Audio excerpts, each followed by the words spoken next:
My name is Grace Bencourt, and today I'm going to be showing you guys how to use a volumetric flask.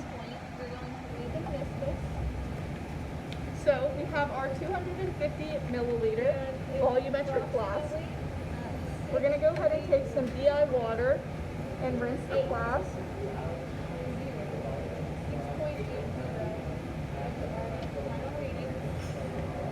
And then you're going to swirl the flask and drain it. And you want to make sure that there's no water droplets on the neck of the flask above the calibration mark.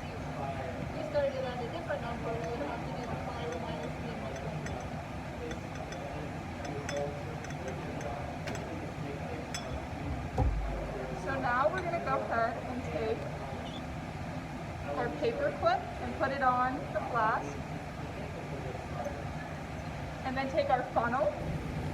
And the paper clip prevents an airlock from forming.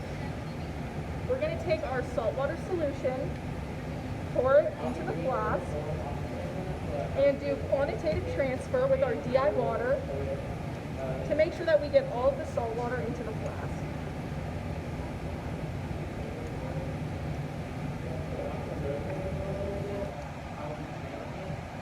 Next, we're going to take our DI water and fill the flask about halfway, just as long as you're below the calibration mark.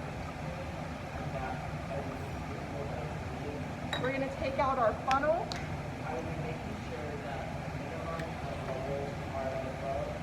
And we're going to take some paraffin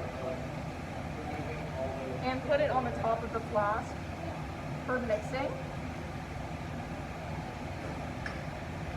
So you just put it over and then grab a corner of the paraffin and twist it around.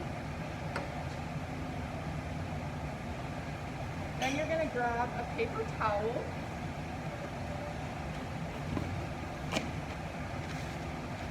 and put it around the neck of the flask, and we're going to mix our solution. We want to make sure we get out any air bubbles, so if you need to tap it lightly against the desk, you can.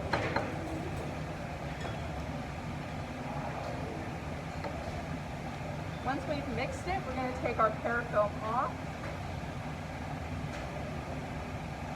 put our funnel back on, and you're going to want to fill pretty close but not above the calibration mark.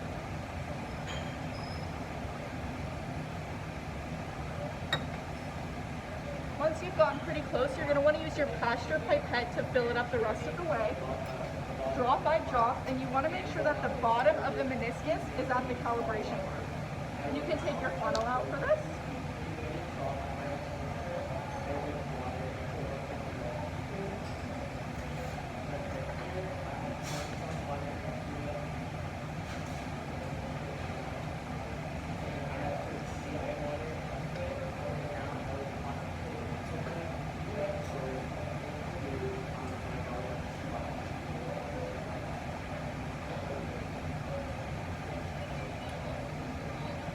Once you have filled it up so that the bottom of the meniscus is at the calibration mark, you're going to take your parafilm again on the top of the flask,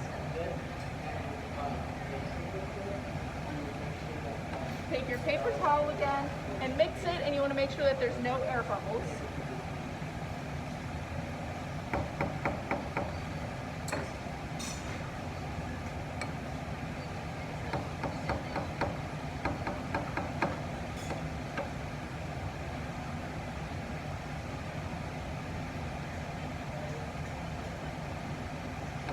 And since there was a few air bubbles, I just need to add a few more drops.